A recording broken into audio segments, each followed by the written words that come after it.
तो परमात्मा कहते हैं कि भगत का जो वर्तमान समय होता है वो विष तुल्य होता है, जहर के समान। भगत का जो वर्तमान होता है वो जहर समान होता है, विष के तुल्य होता है।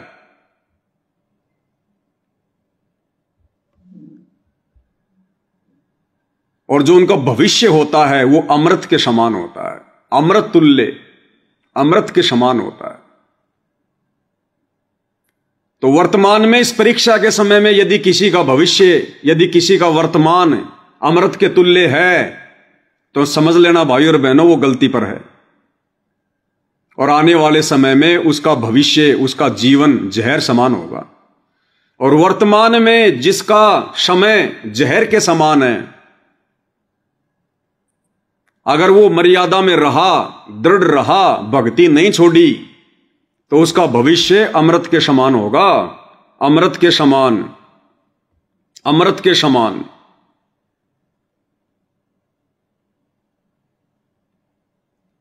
और एक सत्संग में गुरुदेव भगवान ने हमें यही बताया भाई और बहनों,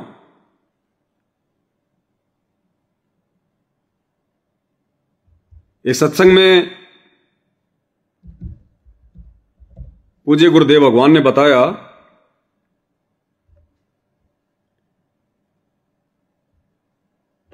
कि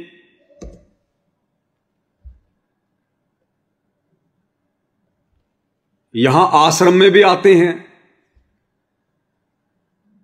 नाम उपदेश भी ले रखा है, गले में लॉकेट भी डाल रखा है, रक्षा सूत्र भी बांध रखा है, और यहां आकर चोरियां करते हैं, बकवाद करते हैं।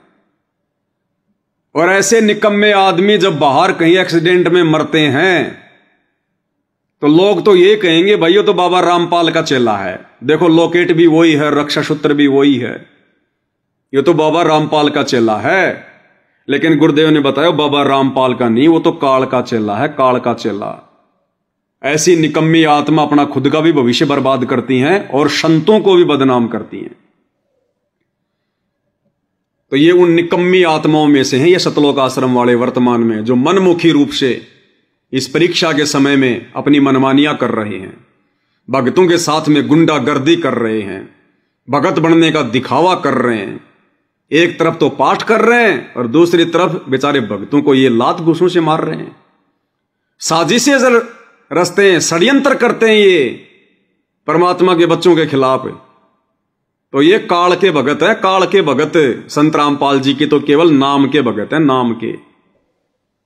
तो आने वाले समय में भाइयों और बहनों इनके साथ में क्या बनेगी ये तो इनके कर्म डिसाइड करेंगे, ये तो परमात्मा का भक्ति विधान डिसाइड करेगा। लेकिन आप और हम ऐसी गलती ना कर बैठे निकट भविष्य में, इसके लिए परमात्मा ने हमें 30 वर्षों से अनमोल ज्ञान दिया।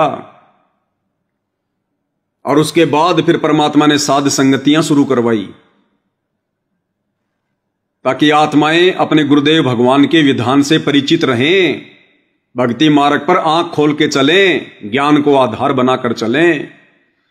ये गुरु जी के बेटा बेटी को देखकर चलने का मार्ग नहीं है, ये किसी कोऑर्डिनेटर को देखकर चलने का मार्ग नहीं है, ये भेड़ चाल में देखा देखी में चलने का मार्ग नहीं है।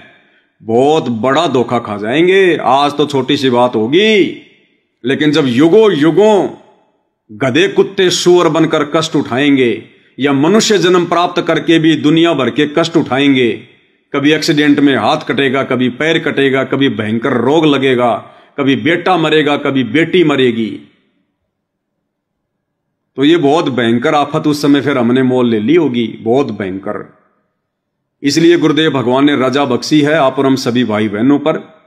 परमेश्वर ने अपने विशेष आशीर्वाद से साथ संगतियां शुरू करवाई है ताकि हम गुरुदेव भगवान के सत्संगों को गहराई से समझकर उनके विधान के अनुसार चलें और अपनी जो मनमुखी सोच है, मनमुखी धारणा है, उसको हम त्याग दें और समय रहते अपनी तमाम गलतियों की गुरुदेव भगवान से नाक रगड़ रगड़ के क्षमा याचना कर लें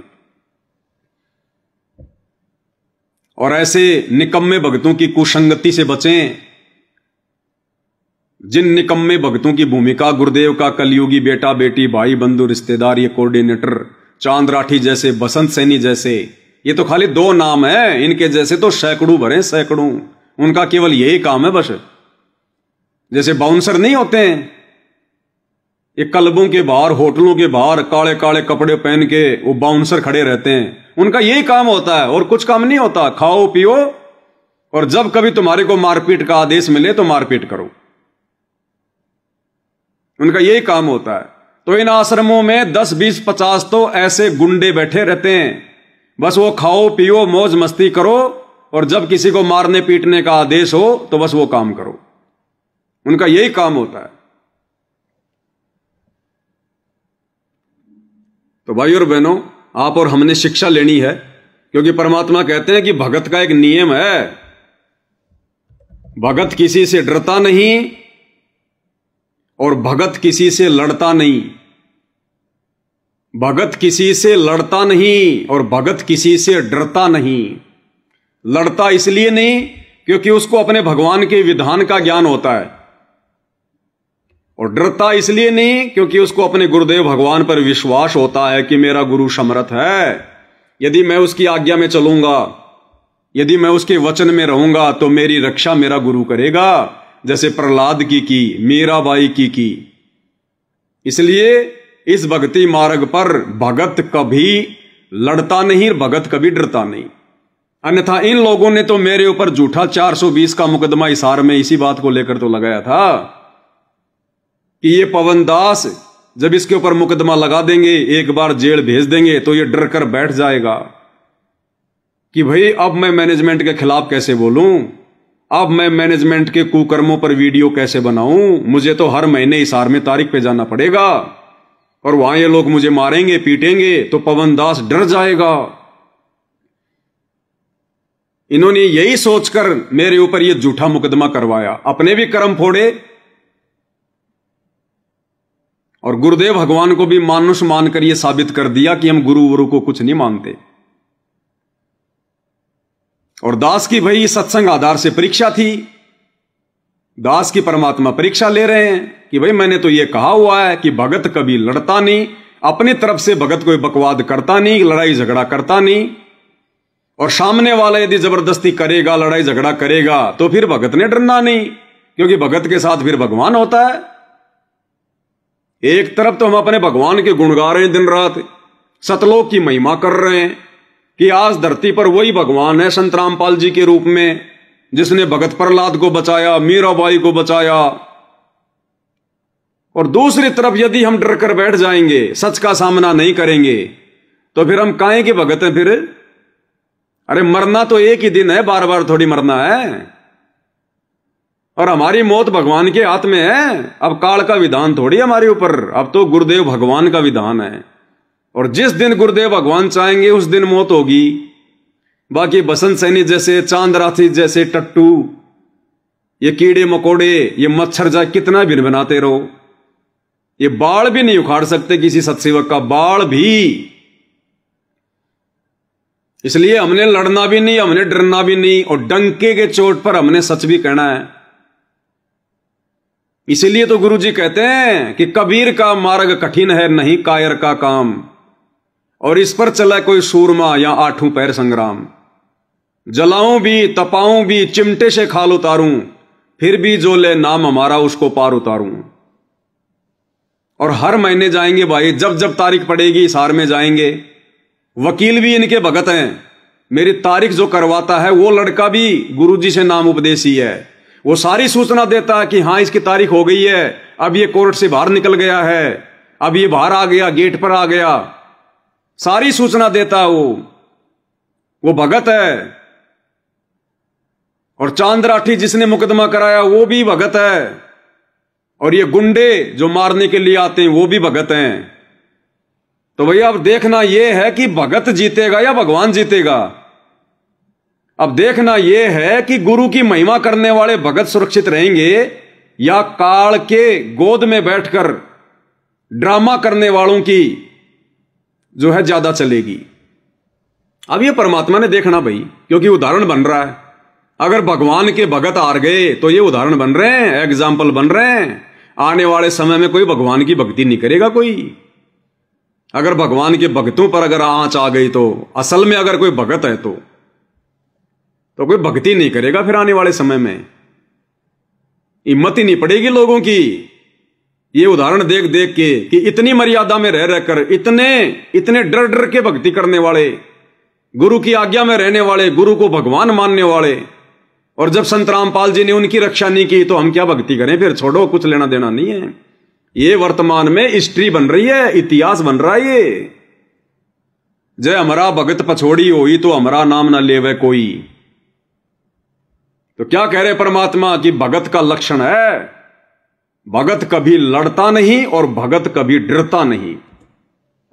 संत का एक नियम होता है, किसी से लड़ना नहीं और डरना नहीं, क्योंकि चोर डरा करते, साधु संत डरा नहीं करते। सिंह, सूरमा और संत आगे को बढ़ते हैं, पीछे को नहीं चलते। जो परमार्थी व्यक्ति होते हैं वो बैक नहीं होते, क्योंकि उनका उद्देश्य बुरा करने का नहीं होता है। तो क्या कहा गुरुदेव भगवान ने? जो चोर होते हैं वो डरा करते हैं, साधु संत भगत डरा नहीं करते। सिंह शूरमा हमेशा आगे को बढ़ते हैं, बैक नहीं होते, क्योंकि उनका टारगेट किसी का बुरा करना नहीं होता, परमार्थ करना होता है। परमार्थ करना, परमार्थ करना। तो भाई और बहनों, यह हमारी परीक्षा है वर्तमान में। ऐसी बात नहीं है कि भाई हमें डर नहीं लगता, तारीख पर जाते हैं तो भाई डर भी लगता है, ऐसी बात नहीं है। तो गुंडे निकम्मे आदमी है, इनका कोई दीन धर्म तो है नहीं, भगत तो खाली नाम के हैं, ये गुण इनमें एक भी नहीं है भगत का। हम भी जीव हैं, पांचों विकार हमारे अंदर भी हैं, जिनमें एक भय भी है। लेकिन गुरुदेव भगवान ने हमें जो तत्व ज्ञान दे दिया है, उस तत्व ज्ञान से ये पांचों विकार निष्क्रिय हो जाते हैं। फिर ये हमें हानि नहीं पहुंचा सकते, ये हमें डरा नहीं सकते। फिर हमारा विश्वास बहुत ज्यादा बढ़ जाता है। तो गुरुदेव भगवान के ज्ञान को आधार बनाकर अपने परमात्मा पर विश्वास करके फिर हम लोग आगे कदम रखते हैं, आगे कदम। अन्यथा ये तो मगरमच्छ है, मगरमच्छ काल के द्वारा पाले गए मगरमच्छ, और हम सत्सेवक हैं मछली। अब एक ही तालाब में मगरमच्छ और मछली भला कैसे रह सकते हैं? लेकिन पिछले 12 वर्षों से परमात्मा ने इन मगरमच्छों की पीठ के ऊपर बैठाकर और तालाब में हमारे को सैर करवा रहे हैं। इसलिए हमारा समर्थ पर विश्वास है, समर्थ पर। इसलिए हम लड़ते नहीं और हम डरते नहीं। हम डरते हैं अपने भगवान से, अपने गुरुदेव से। गलत काम करने से डरते हैं, मर्यादा तोड़ने से डरते हैं। हम डरते हैं इस बात से कि गुरुदेव भगवान कहीं नाराज ना हो जाएं। वो चाहे हमारे को 10 मार लें, हमने यदि एक भी हाथ उठा दिया तो हमारा वो कर्म लिखा जाएगा, वो एक भी हमने भोगना पड़ेगा। इसलिए हम डरते हैं भाई, और डरकर ही भक्ति होगी। भय बिन भक्ति नहीं होती। सतगुरु से डरना पड़ेगा, मर्यादाओं को लेकर डरना पड़ेगा भाई, अपने आत्म कल्याण को लेकर डरना पड़ेगा, और डंके की चोट पर सच भी कहना पड़ेगा। सारे काम करने पड़ेंगे भाई इस परमात्मा के मार्ग में। क्योंकि परमात्मा कह रहे हैं ना, जलाऊं भी, तपाऊं भी और चिमटे से खाल उतारूं, फिर भी जो ले नाम हमारा उसको पार उतारूं। यानी हर प्रकार से तोड़ूंगा, जांचूंगा, परखूंगा, घण मारूंगा, और उसके बाद भी जिसके मन में जरा सा भी दोष नहीं आएगा और हमारी भक्ति करेगा और गुरु के चरणों में पड़ा रहेगा, कहते हैं उसको पार उतारूंगा। छोटी मोटी समस्या आ गई, किसी के पति ने कुछ कह दिया, किसी की पत्नी ने कुछ कह दिया, घर छोड़ के भाग गए, भक्ति छोड़ दी, गुरुजी में दोष देख लिया, ठोकर लग गई, पैर का नाखून उतर गया, मन में दोष आ गया, गुरुजी मैंने तो पिछले महीने पाठ करवाया था। तो ऐसे गीदड़ भक्ति मार्ग पर सफल नहीं होते, वो भाग जाते फिर छोड़ छाड़ के। इस भक्ति मार्ग पर तो युगों युगों से जो परमात्मा के दृढ़ भगत हैं, परमात्मा कहते हैं बाजी से राजी नहीं और चोरा नाल खुशहाल, और मल अखाड़ा जीतेंगे युगन युगन के माल। तो जो युगों युगों के परमात्मा के माल होंगे, जो भगत होंगे, जिनको परमात्मा काल से बचा बचा के लेके आ रहा है, वही इस मार्ग पर सफल होंगे, गुरु वचन पर चलेंगे। और ऐसी आत्माओं को जिनको परमात्मा युगों युगों से काल से जो है बचा बचा के ला रहा है, तो क्या वर्तमान में उस गुरु की शरण में आने के बाद ये काल के दूत उनका बाड़ उखाड़ देंगे क्या? अरे जिनका काल कुछ नहीं उखाड़ पाया, उनका काल के दूत क्या उखाड़ देंगे? वो केवल अपने कर्म फोड़ सकते हैं, कर्म, इससे ज्यादा कुछ नहीं। तो भाई और बहनों, ये इतिहास बन रहा है, ये एग्जाम्पल कोड हो रहे हैं वर्तमान में। आने वाले समय में इतिहास में लिखा जाएगा। ये 2022 की परीक्षा, कितने लोग इस परीक्षा से आउट हो गए। इस मिशन में उन्होंने सहयोग करना चाहिए था बढ़ चढ़ के। और अगर साथ संगति में कोई गलती थी, जिस कारण से अगर वो साथ संगति से गए, तो फिर उन्होंने आश्रमों में नहीं जाना चाहिए था। अगर साथ संगतियों में कोई गलती थी, तो फिर उन्होंने आश्रमों में नहीं जाना चाहिए था, क्योंकि पहले वो आश्रमों को देखकर ही तो साथ संगति से जुड़े थे। लेकिन वो गलतियां देखकर नहीं गए। कोई काल का झोल था, समझ नहीं पाए, उस परीक्षा को समझ नहीं पाए। इस परमात्मा के सत मिशन में कदम से कदम बढ़ा के साथ चलना चाहिए था। अभी भी मौका है। जो भाई बहन अभी भी साथ संगति से हट चुके हैं, और अभी भी वो, क्योंकि उन्हें पता है कि उन आश्रमों में क्या हो रहा है, साथ संगति के वीडियो देखने के बाद आप ये नहीं कह सकते कि हमें सच का नहीं पता। और तुम्हारी आंखों के सामने जब से तुम साथ संगति से हटे हो 2022 से, उसके बाद तो इन आश्रम वालों ने कितने कुकर्म किए हैं, बड़े बड़े कुकर्म। और उसके बावजूद भी अगर तुम आंखों पर काली पट्टी बांध के बैठे हुए हो और साथ संगतियों को तुम जो है वो दोषी ठहरा रहे हो, आने वाले समय में बक्कल उतरेगा, बक्कल। ये दास कोई मूर्ख नहीं है जो आए दिन तुम्हारे से माफी मांगता है कि कान पकड़ के माफी मांग रहा हूं, भाई मेरी गलती हो गई, मेरी गलती हो गई। निर्दोष होने के बाद भी तुम लोगों से बार बार माफी मांग रहा हूं सार्वजनिक तौर पर, ताकि तुम लोग आ जाओ कम से कम ये सोचकर कि भाई चलो उस पवन दास ने कान पकड़ के माफी मांग ली, उस पवन दास ने अपनी गलती स्वीकार कर ली। ये परमात्मा की तुम्हारे ऊपर कोई रजा है, कोई रहम है ये, जो परमात्मा इस दास से निर्दोष होने के बावजूद भी माफी मंगवा रहे हैं, ताकि आप लोग ये सोचकर ही वापस साथ संगति में आ जाओ। उन आश्रमों से अपना नाता तोड़ दो, मर्यादाओं में रह के भक्ति कर लो, नहीं तो बक्कल उतरेगा। तुम्हारे पास में बोलने को कल को शब्द नहीं होगा। परमात्मा कह देंगे अगर इस पवन दास ने कोई गलती की थी, तो पवन दास ने तो बार बार कान पकड़ के माफी मांगी थी, फिर तुम क्यों नहीं आए वापस? क्या माफ करना भगत का गुण नहीं है क्या? तुम बड़े बन गए क्या? जब तुम्हारा भगवान माफ कर सकता है, तो तुम अपने भगत भाई को माफ नहीं कर सकते? और फिर भी अगर ये गुग्गू बन के बैठे रहोगे ना, बक्कल उतरेगा, बक्कल, ध्यान रख लेना। इन आश्रम वालों से एक बार तो माफी मांग के दिखा दो तुम। ये तो सरेआम गलतियां कर रहे हैं, सरेआम राजनीतियां कर रहे हैं, गुंडागर्दी कर रहे हैं। एक बार तो माफी मंगवा के दिखा दो। उस बसंत सैनी का एक पीला पर्चा तो निकलवा के दिखा दो। जबकि पूरे हरियाणा में ये वीडियो गया, 7 मिलियन लोगों ने देखा है, 70 लाख लोगों ने। गुरुजी की बेटी के पास में भी फोन करके भक्तों ने बता दिया, कोऑर्डिनेटरों को भी फोन करके जो है बताया जा रहा है कि भाई ऐसी ऐसी घटना हुई है, और कोई आंखों से काली पट्टी उतारने को तैयार नहीं है। उसका एक पीला पर्चा तो निकाल दे मैनेजमेंट, सरेआम उसका वीडियो आ गया। हटाओ, देखिए उसकी सेवा। नहीं हटाएंगे, नहीं हटाएंगे। ये परीक्षा चल रही है, इसलिए आने वाले समय में बक्कल उतरेंगे, बक्कल। क्योंकि जानबूझ के सांची तेजी जारी है। यहां तो बेचारा कोई भगत जरा सी कोई त्रुटि कर दे, हल्की सी अनजाने में हो जाए, उसके नाम का पीला पर्चा निकाल देते हैं आश्रम वाले कि गुरुजी का आदेश है, उसकी आश्रमों में नो एंट्री। और वो बसंत सैनी सरेआम भक्तों को रोड पे पटक पटक के मार रहा है, मां बहन की गालियां दे रहा है, गुरुजी को बदनाम कर रहा है कि गुरुजी का आदेश है इस पवन दास को मारने का। एक पीला पर्चा तो निकाल के दिखा दो गुरुजी का परिवार उसका। तो यह है दोगला आचरण,